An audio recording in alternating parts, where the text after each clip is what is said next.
hampir semua bidang terimbas, termasuk di peternakan. Satu kata yang tepat saya kira prihatin. Yang nggak kuat ya sudah pasti jatuh. Apakah ini akan berdampak jangka panjang? Saya perkirakan iya.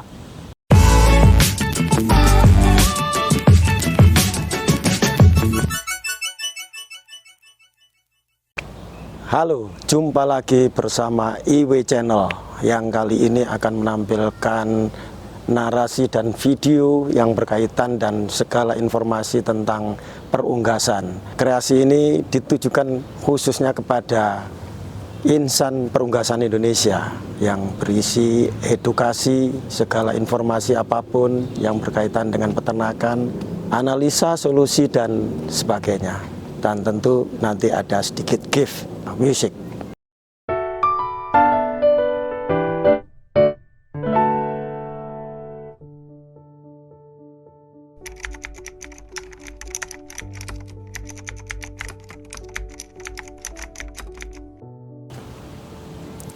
Oke, benar.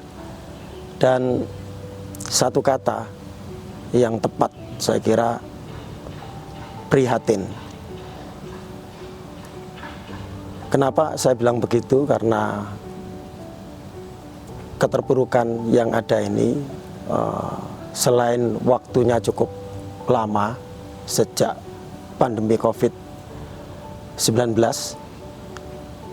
mulai sekitar Oktober, November, dan atau Desember 2019 sampai dengan hari ini, faktanya bahwa ini tidak hanya terimbas kepada para farmer atau peternak, namun juga rangkaiannya terhadap yang lain, termasuk dalam hal ini adalah para pembudidaya, kemudian juga pabrikan dan breeding. Dengan waktu yang cukup lama tersebut sudah bisa diperkirakan bahwa semua pihak ini tadi mengalami kerugian yang cukup besar. Ya, tentu yang pertama adalah peternak mandiri, kemudian ya tentu inti dan atau pabrik yang bermitra dengan para peternak yang ada, sampai kepada breeder dan pakan ternak. Ya, walaupun yang paling terimbas berat adalah di budidaya. Kenapa demikian? Industri peternakan di Indonesia pernah mengalami hal yang sama seperti ini, walaupun pada saat itu cukup berat, yaitu pada saat krisis moneter atau Krismon tahun 1997-98, itu hampir semua bidang terimbas, termasuk di peternakan. Namun dengan situasi yang ada saat itu, tidak sampai 1 tahun recovery cukup bagus dan industri peternakan kembali menggeliat dan terus berkembang.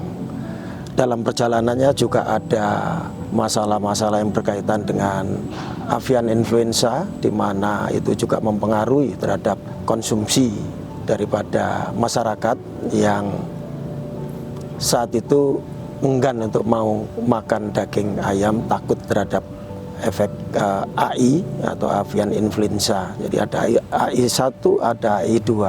Enggak sampai 6 bulan, 8 bulan udah kembali recovery dan sehat kembali.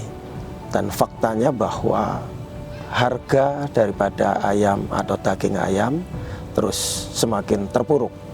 Tahun-tahun pertama masih oke, tahun kedua sudah mulai ada tekanan daripada harga, dan tahun ketiga sudah mulai turun di bawah HPP, dan sekarang tahun keempat mau tahun kelima sudah semakin dalam. Dan itulah rumor di luar bahwa hampir semua perusahaan yang bergerak di bidang ini mengalami kerugian yang luar biasa. Salah satu dampak daripada COVID-19.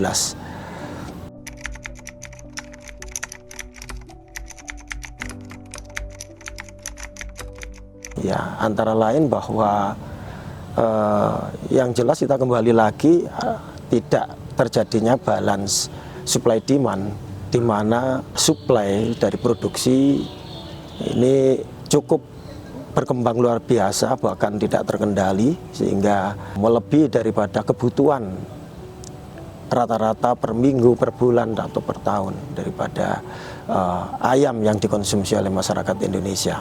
Nah, kenapa sampai produksi ini over?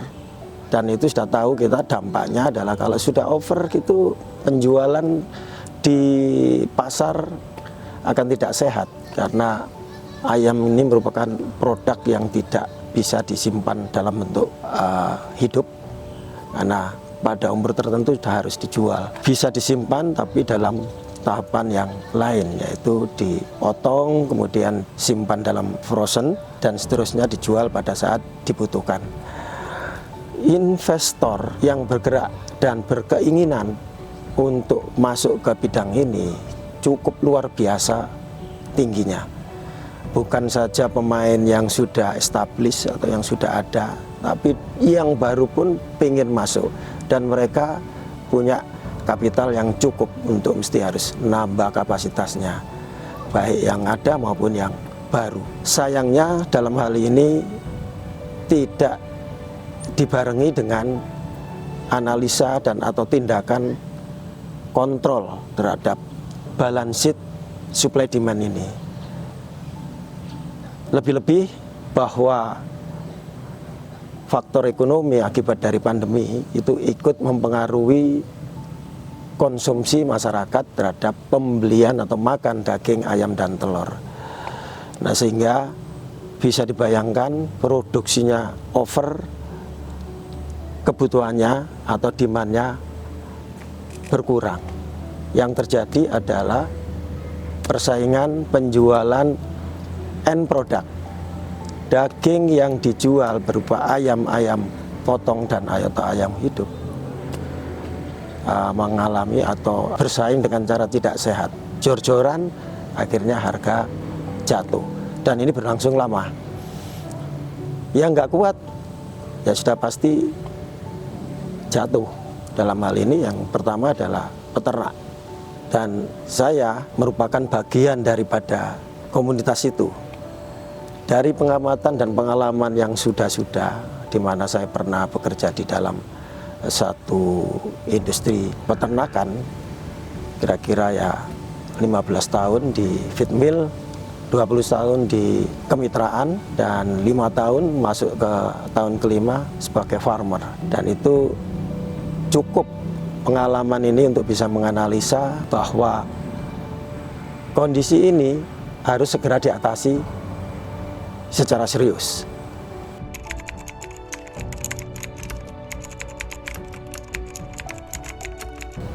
Tergantung keseriusan dari stakeholder dan government dalam hal ini yang mempunyai regulasi, dan dia sebagai wasit harus bisa merumuskan formula yang tepat untuk mengatasi ini. Jangka panjang ya, bukan jangka pendek.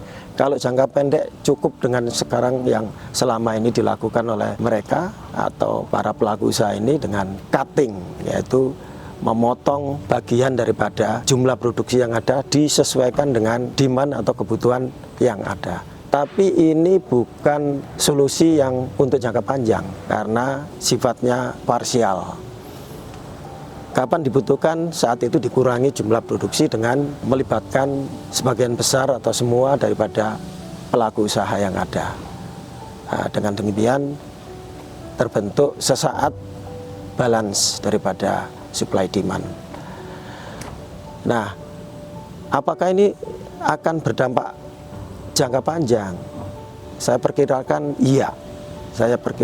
iya. Selama belum ada solusi dengan keterlibatan semua pihak, baik stakeholder maupun government terutama, untuk mengawal dan mengatasi dan mengawal agar ada rumusan yang benar, yang tepat untuk jangka panjang.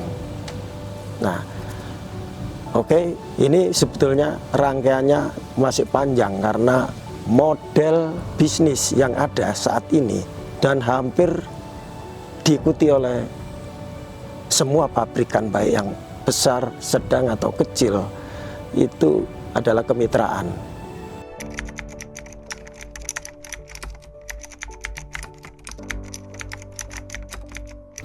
Ini pertanyaan yang cukup baik, yang harus dipikirkan oleh semua pihak.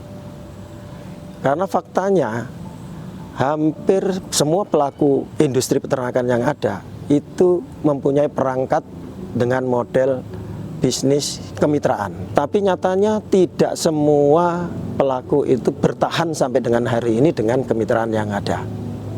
Kenapa demikian? Ya karena ada konsep di dalamnya, di mana ada rumusan-rumusan yang ada penjaminan nilai kontrak terhadap peternak. Tidak semuanya kuat dalam menghadapi situasi seperti saat ini. Hanya inti perusahaan tertentu. Selebihnya mereka mengurangi atau berhenti bermitra, namun tetap berjalan dengan own farm atau farm milik sendiri, dipelihara sendiri dan dijual sendiri, nggak melibatkan dari kemitraan. Oleh karena itu ke depan mesti harus juga dibicarakan tentang model bisnis yang ideal, di mana di situ ada keterlibatan peternak, ada keterlibatan daripada mungkin penyandang dana dan atau bank, mungkin di sini pemerintah dengan regulasinya yang mesti harus dijalani dengan ketat, dan pabrikan. Empat-empatnya harus saling keterkaitan, ada pembinaan, ada proteksi, ada jaminan. Nah, dengan demikian model bisnis masih tetap kemitraan, tapi bentuknya beda. Lebih ke arah semi industri atau industri dan atau melibatkan teknologi yang lebih. Yang namanya peternak rakyat dengan kandang open sepertinya sudah tidak bisa mengikuti pola ini. Karena bagaimanapun genetika ayam ini terus berkembang dan dia harus dimanjakan dengan sarana dan teknologi. Kalaupun ada yang beternak dengan sistem open house, biasanya tidak akan stabil dalam siklus berjalan tahunan. 1 tahun 6-7 siklus, bahkan 8 siklus, 1 atau 2 saja yang gagal itu bisa menghabiskan daripada profitabilitas yang diperoleh dalam 1 tahun. Nah, untuk kemitraan ini akan kita bahas detail pada sesi berikutnya. Satu hal penutup dari saya, pertama saya prihatin dengan kondisi yang ada dan cukup lama, belum ada formula yang tepat untuk mengatasi ini dengan baik. Yang kedua, simpati kepada semua pihak, dalam hal ini peternak dan yang lain-lain yang mengalami kerugian yang cukup signifikan terhadap usaha. Dan berikutnya harus ada rangsangan agar industri ini terus berkembang. Jadi tidak hanya sampai pada kebutuhan masyarakat Indonesia makan daging ayam itu 9-11 kg per orang per kapita. Ini harus meningkat. Nah, kalau meningkat 1, 2, 3 kilogram atau persen lah misalnya gitu, itu akan sangat membantu daripada perkembangan perunggasan yang ada. Demikian, mudah-mudahan apa yang terjadi dalam industri peternakan di Indonesia ini cepat segera selesai. Dibutuhkan keseriusan semua pihak. Mudah-mudahan selesai dalam waktu yang tidak lama dan industri ini akan menggeliat kembali. Oke, sebelum kita tutup, salam. Silakan komen di bawah ini.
Thank you.